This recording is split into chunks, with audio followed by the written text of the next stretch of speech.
Wa antakulu 'alallahi ma la ta'lamun. Anda itu disuruh untuk bicara tentang Allah, sementara ma la ta'lamun, Anda nggak ngerti Allah. Makanya saya itu nggak habis pikir ya. Golongan-golongan sing ahli kitab tentang ilmu dohir iku kok iso ya menyesatkan dinul haq, kok iso kaya bener-bener Allah ya, padahal nggak paham tentang Allah, artinya pahamnya sebatas ikut Tuhan, hanya gitu. Terus berani-beraninya dia bicara terkait masalah Allah berbentuk menyesatkan mereka yang sudah sampai pada hakikat ma'rifat. Luar biasa memang setan itu, nafsu itu luar biasa. Wa antakulu 'alallahi ma la ta'lamun. Mereka menyuruhmu untuk bicara tentang Allah, sementara kau gak ngerti Allah.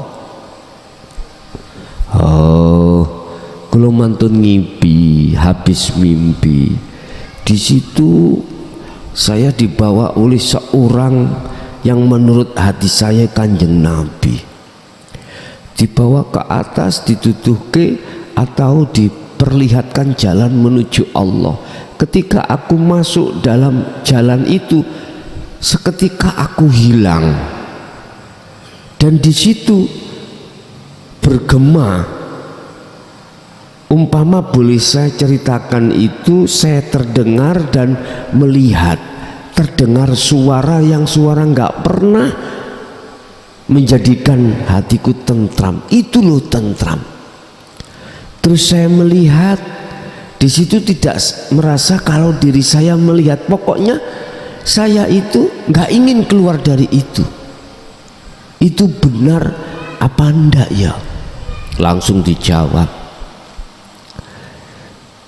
melihat dirimu syariat gak patek bagus, salate bolong-bolong, kok taskhehno iku nanggone wong ahli hijab. Langsung jawab, paling itu jin,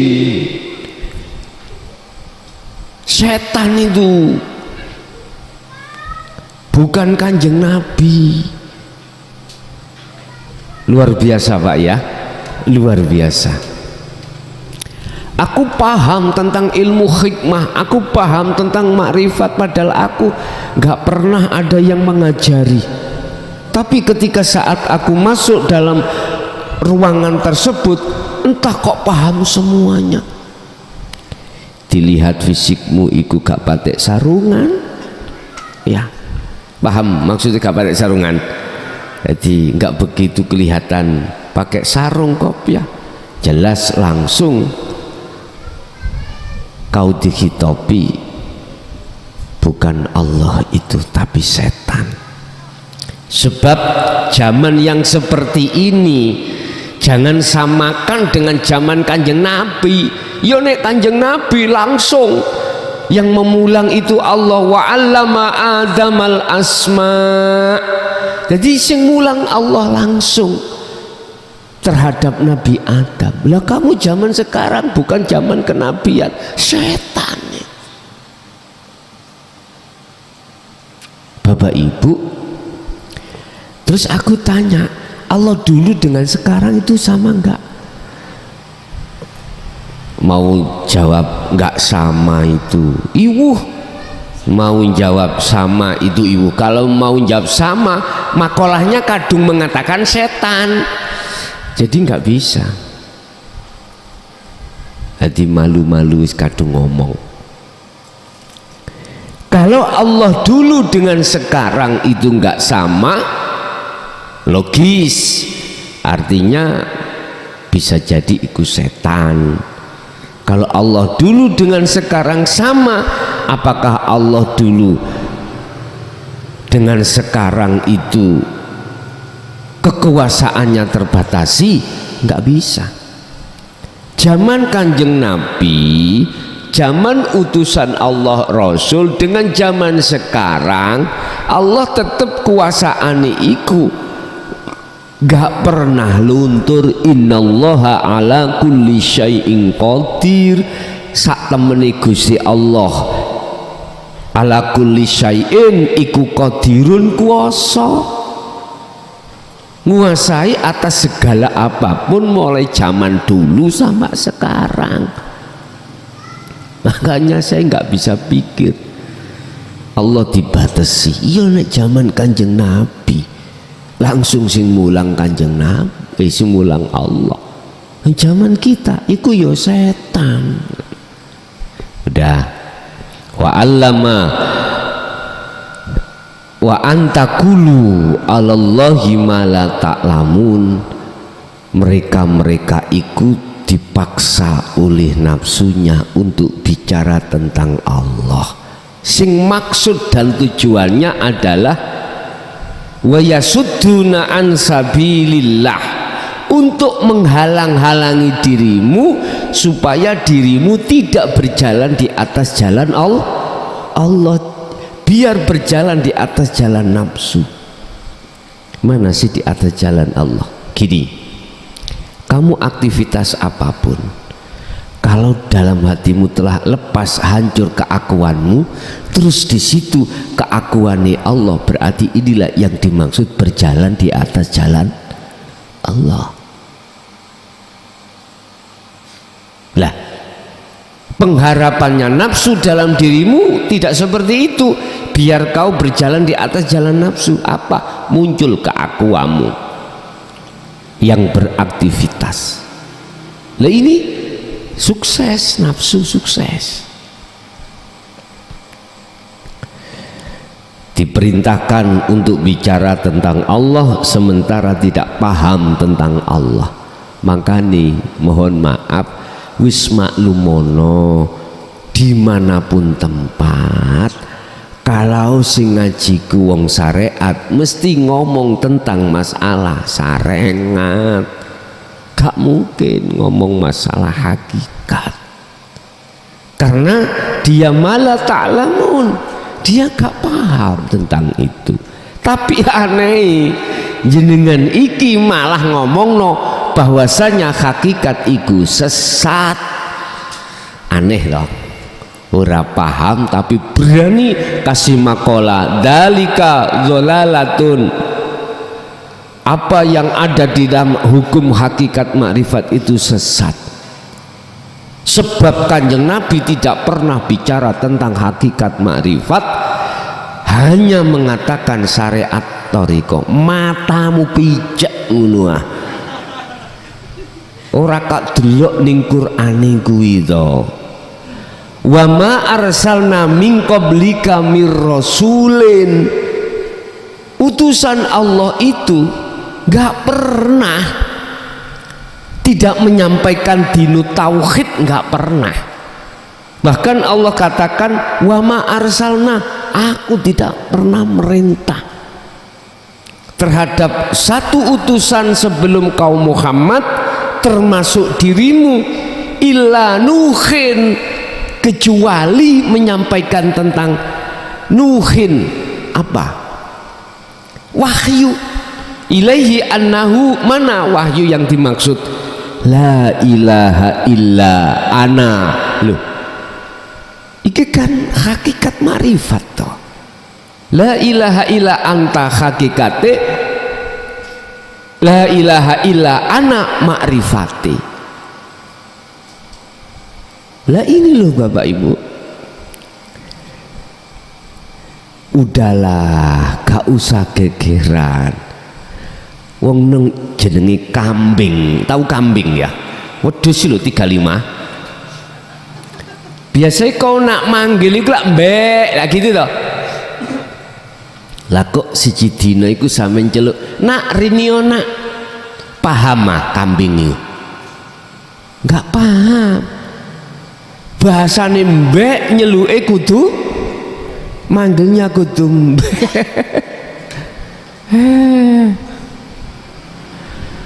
Kambing sampai panggil yang bukan panggilan dan bahasanya gak mungkin dia akan paham.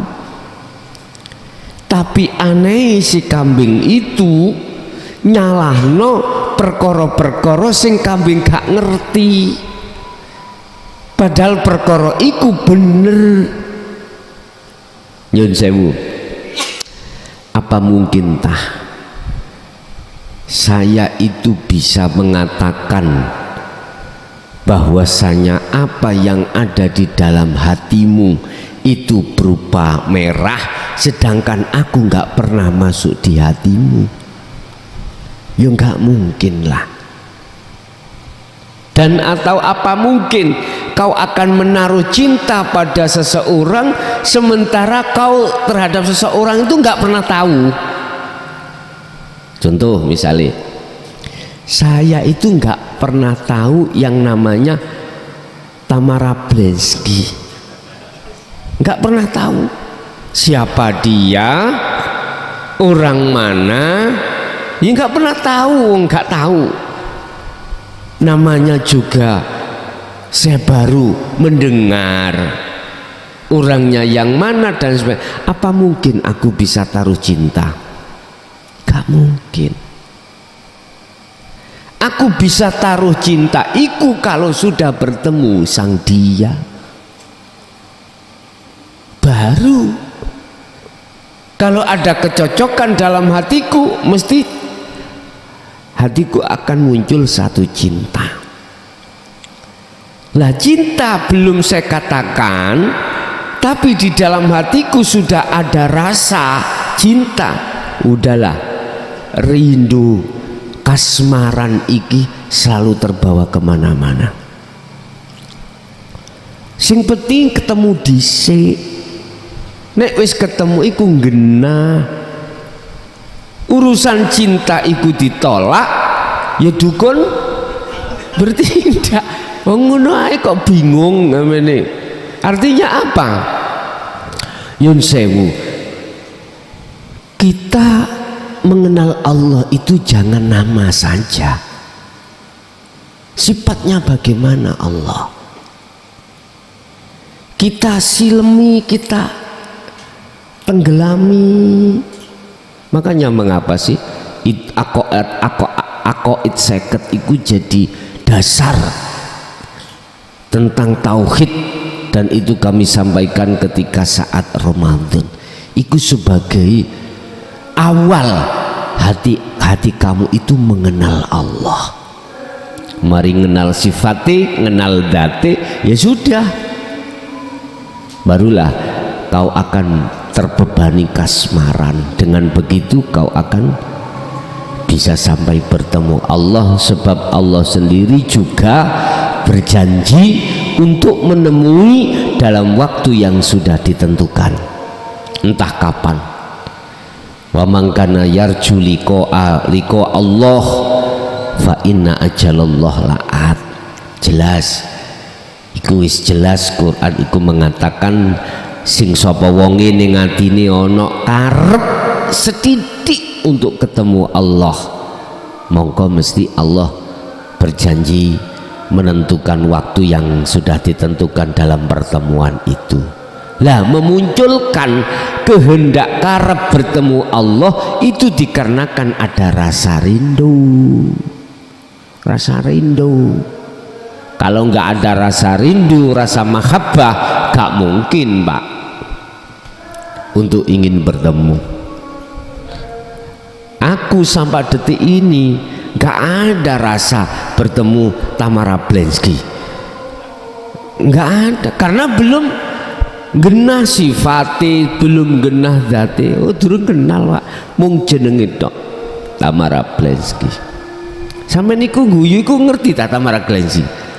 Tahu? Oh nggih, ngaten. Nggih, sama terhadap Allah. Lah, orang-orang yang sebelum ada rasa rindu ingin bertemu Allah, wa antakulu 'alallah ma la ta'lamun, dipaksa oleh nafsu untuk bicara tentang Allah padahal dia tidak paham tentang Allah. Akhirnya bahasa syariat dia mengatakan menyembah pada Allah. Allah yang mana? Ditanya yo gak paham. Jawabannya gini, khalaqakum yang menciptakan kita. Ya wis suwi bos, pelajaran mulai TK, ibtidak, sanawi, aliyah, pelajaran ya pancet kuwi sama, tapi tidak pernah dibuka tentang sifatnya bagaimana, sifat Allah, zatnya bagaimana. Akhirnya bagaimana mungkin bisa mengatakan dan kenal af'al iki af'ali Allah? Mboten mungkin, mesti af'ali makhluk.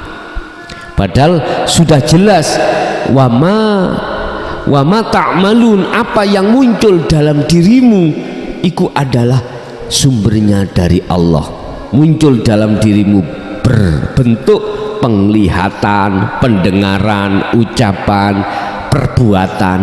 Wa ma ta'malun, Allahu khalaqakum wa ma ta'malun, dan apa yang muncul dalam dirimu itu semata-mata bersumber dari Allah. La haula wala quwata illa billah. Jikalau tidak ada hidup Allah dalam dirimu, nggak akan muncul haul, tidak muncul wa quwata, nggak akan pernah muncul. Sehingga munculnya itu disebabkan illa billah. Lah ngono kok ya dikongkon awak dhewe iku ngomong tentang Allah, otomatis lah wong kita nggak paham tentang Allah ya otomatis akan salah. Logikanya gini Pak, sampean pingin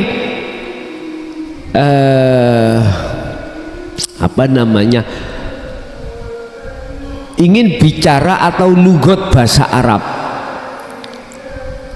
atau speaking English, pingin sampean berbicara tentang bahasa sampean kudu berguru nang wong ilmu IPA. Nyambung mboten? Mboten nyambung. Anda pingin bicara tentang masalah good morning, itu bahasa Inggris, tapi sampean kursusnya nanggone apa guru matematika, yuk gak ketemu Pak. Mestinya sampean iki kudu belajar atau apa kursus bahasa Inggris nang guru bahasa Inggris baru sambung. Masih guru bahasa Inggris juga begitu, disuruh ngomong babakan IPA nggih kowah-kowah. Artinya kita itu semua ada porsinya masing-masing. Jangan pernah kita bicara yang tidak sesuai dengan porsi kita. Makanya Rasulullah dawuh, misalkan ada satu proyek atau kursi, nah kita bukan ahlinya di situ, dipaksa untuk duduk membangun proyek. Wong kita itu bukan ahli proyek, rusak Pak. Makanya sampai lihat di pemerintahan, nek ngawur ndele pejabat struktural bukan ahlinya, rusak. Sing penting uang bos, memang sing penting uang.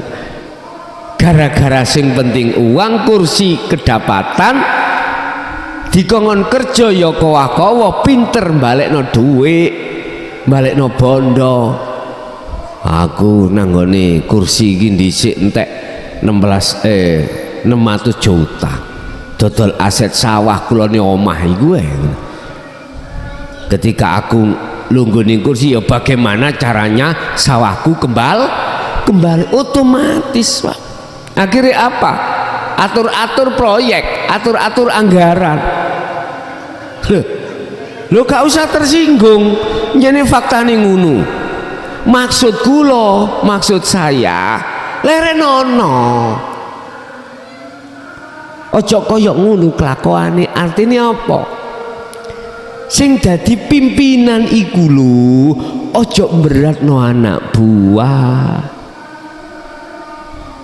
Ojo nek iso iku entengno, nek gak ndek omah gaekno omah, walaupun omah iku disebut omah melaku keong lho Pak. Sing penting kan omah, lak ngono ah. Gak ndi omah sampean setap sampean takoni, mboten gelem tak gekno omah. Nggih, kek ana omah keong. Omahe mlaku. Bapak Ibu, ojo beratno anak buah. Nek iso anak buahmu iku ingonono, ojo kuwi njaluk diingoni. Rasulullah itu seperti itu. Kepentingan anak buah iku di atas kepentingan pribadi. Sekarang enggak dibalik. Adik kau tidak setor aku, tak mutasi kamu. Wis, wedi to, Pak, ketakutan. Akhirnya apa? Ngonok-ngonokno. Mengadang-adakan supaya kursinya itu bertahan. Adik diancam biar iki bos mau ngadakno acara geden-gedenan ngibur jamaah, mendatangkan Roma KW misalnya. Ngono iku wis ora-unan wis. Nek gak ngono dicatet. Jadi timku iku tim aku pimpinan misal timku, hei sapa sing gak urun ya. Wis mlebu Pak buku enteng-enteng. Tahu buku enteng-enteng? Ngerti enteng-enteng amen? Ngancam. Jadi saya punya buku iki ya, buku yang namanya buku enteng-enteng atau buku pengancaman. Gak urun, ya tak catat, tak mutasi. Iki pimpinan koyok gamblis ngene iki. Eta. Nggih ngapunten ingkang kathah. Jenengan jadi pemimpin tiru Rasulullah. Apa? Kepentingan umat itu di atas segala-galanya. Itu Rasulullah. Walaupun direwangi, kepentingan Rasulullah itu tertunda. Sing penting anak buah enggak. Sama, Rasulullah menempatkan jabatan-jabatan yang penting itu disesuaikan dengan ahlinya. Lawang sing ahli bangunan didelek ahli pajak, ya kowa ya letakkan di ahli pajak, di ahli bangunan sesuai porsinya. Sementing uang Gus ngono iku. Ambo bos nek sementing uang. Ya wis.